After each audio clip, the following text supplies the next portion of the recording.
దేవుడు గాబ్రియేలు దూతను గలిలయ సీమయందలి నజరేతు నగరమునకు పంపెను. ఆ దేవదూత దావీదు వంశస్థుడకు యోసేపునకు ప్రదానము చేయబడిన కన్యక యొద్దకు పంపబడెను. ఆమె పేరు మరియమ్మ. దేవదూత లోపలికి వచ్చి ఆమెతో,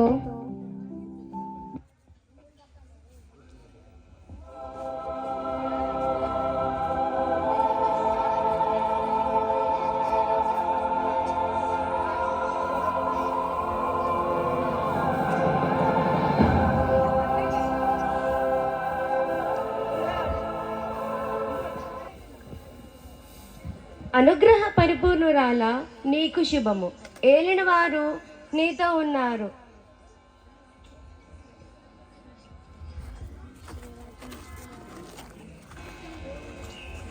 మరియమ్మ ఆ పలుకలకు కలత చెంది ఆ శుభవచనములు ఏమిటో అని ఆలోచించుచుండగా దేవదూత, మరియమ్మ, భయపడకుము, నీవు దేవుని అనుగ్రహమును పొంది ఉన్నావు. ఇదిగో, నీవు గర్భము ధరించి ఒక కుమారుని కనెదవు. ఆ కుమారునికి యేసు అని పేరు పెట్టుము. ఆయన మహనీయుడై మహోన్నతుని కుమారుడని పిలువబడను. ప్రభువగు దేవుడు తండ్రి అయిన దావీదు సింహాసనమును ఆయనకిచ్చును. ఆయన సర్వదా యాకోబు వంశీయులను పరిపాలించును. ఏలైనా ఆయన రాజ్యమునకు అంతమే ఉండదు.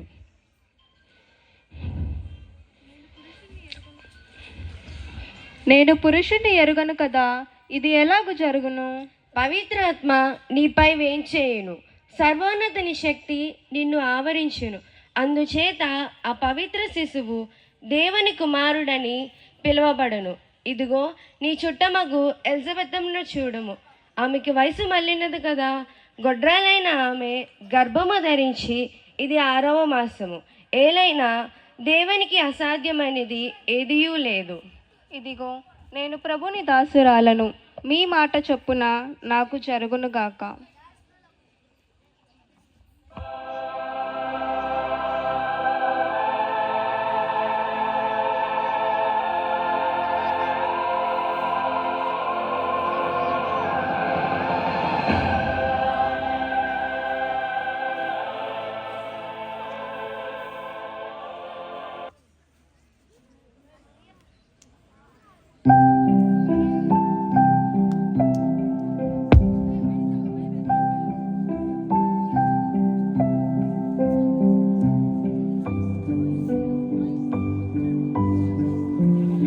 మరియమ్మకు యోసేపుతో వివాహము నిశ్చయమైనది. కానీ వారిరువును కాపురము చేయకముందే పవిత్రాత్మ ప్రభావము వలన మరియమ్మ గర్భము ధరించినది. ఆమె భర్తయగు యోసేపు నీతిమంతుడగుటచే మరియమ్మను బహిరంగముగా అవమానింప ఇష్టము లేక రహస్యముగా పరిత్యజించుటకు నిశ్చయించుకొనెను.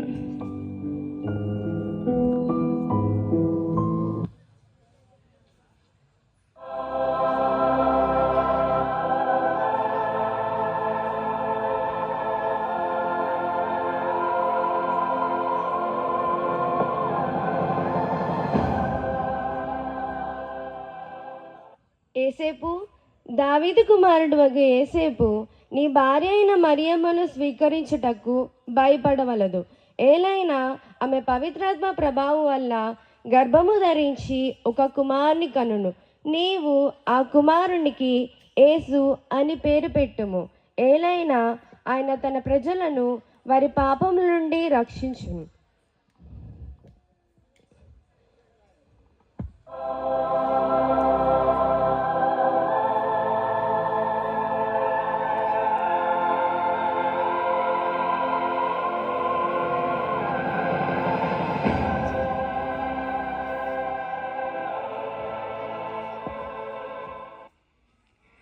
అప్పుడు యోసేపు నిద్ర నుండి మేల్కొని ప్రభుదూత ఆజ్ఞాపించినట్లు తన భార్య అయిన మరియమ్మను స్వీకరించెను.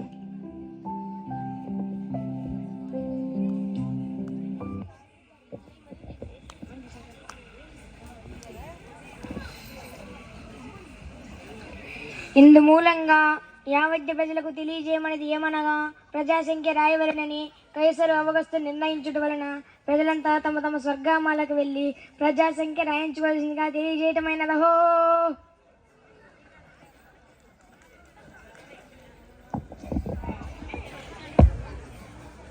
ఎంత దీనాతి దీనమో ఓ యేసయ్యా, నీ జననమెంత దయనీయమో, తలచుకుంటే నా గుండె తడబడి కరిగి కరిగి నీరగుచున్నది.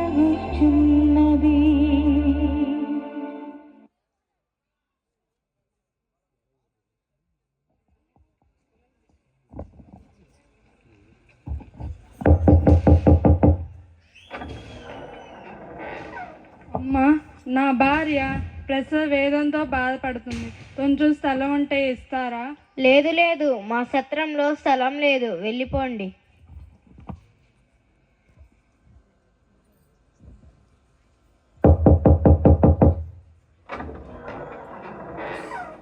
అమ్మా, నా భార్య ప్రసవ వేదంతో బాధపడుతుంది. కొంచెం స్థలం ఉంటే ఇస్తారా? అవునా? లేదు లేదు, మా ఇంట్లో బంధువులు వచ్చినారు, చోటు లేదు.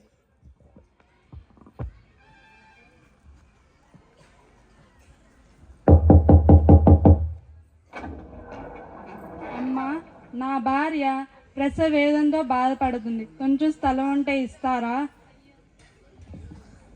అయ్యో, మా ఇంటి నిండా బంధువులు ఉన్నారు, మా ఇంట్లో స్థలము లేదు.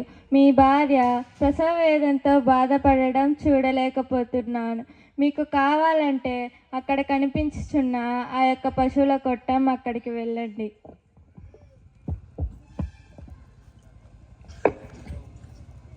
ఎంత దీనాతి దీనమో ఓ యేసయ్యా, నీ జననమెంత దయనీయమో, తలచుకుంటే నా గుండె తడబడి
ఎవరక్కడ?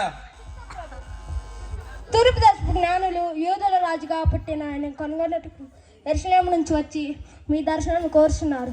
వారిని ప్రవేశపెట్టమందిరా? ఏమిటేమిటి? ఆ రాజులు మేముండగా యూదుల కొరకు ఇంకొక లోకరక్షకుడు పుట్టుటయా? హ, హ, హ. ఇది అసంభవం.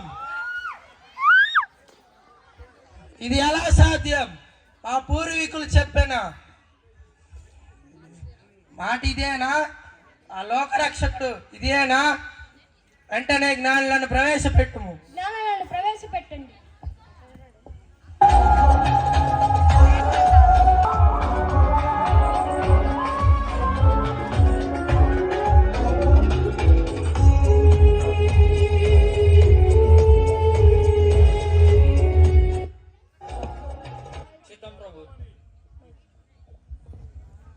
యూదుల రాజుగా జన్మించిన ఆ శిశువు ఎక్కడా? తూర్పు దిక్కున మేము ఆయన నక్షత్రమును చూచి ఆయన్ను పూజింపవచ్చితిమి. క్రీస్తు జాడ మీకు తెలియజేయమా. మీరు జాగ్రత్తగా వెళ్ళి ఆ శిశువు జాడను కనుగొని నాకు తెలియజేయుడు. నేను వెళ్ళి అతన్ని ఆరాధింతును.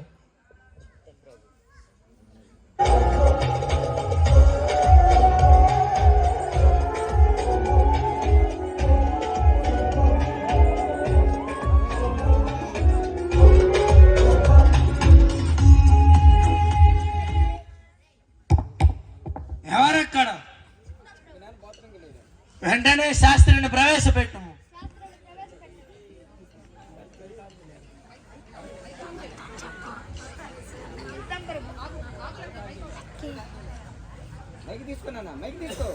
చిత్తం ప్రభు, యూదులను పాలించు రారాజు క్రీస్తు అని లేఖనంలో పేర్కొనుచున్నది. అదే అదే ఆ క్రీస్తు ఎక్కడ పుట్టును, ఎక్కడ జన్మించునో చెప్పుము. యూదయ బెత్లెహేములో క్రీస్తు పుట్టిన వందలాది సంవత్సరాల క్రితమే లేఖనంలో రాయబడి ఉన్నది మహారాజా. చిత్తం ప్రభు.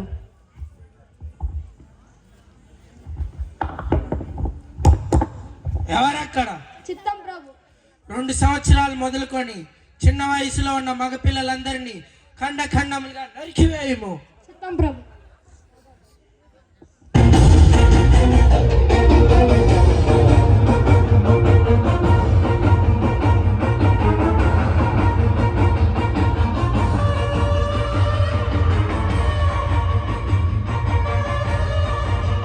జ్ఞానులు వెళ్ళిపోయిరి. అదిగో తూర్పు దిక్కున వారి ముందు నడిచిన నక్షత్రము మరలా కనిపించి వారికి మార్గదర్శిని అయి ఆ శిశువు ఉన్న స్థలము పైకి వచ్చి నిలిచెను.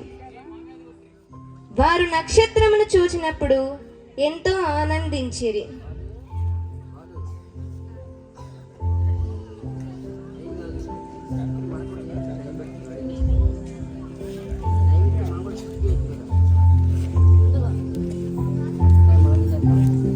అంతట వారు తల్లి మరియమ్మతోనున్న బిడ్డను చూచి సాష్టాంగపడి ఆరాధించిరి. పిదప తమ సంచులను విప్పి ఆ శిశువునకు బంగారము, సాంబ్రాణి, పరిమళ ద్రవ్యములను కానుకలుగా సమర్పించిరి. Thanks from Chavar Palem team.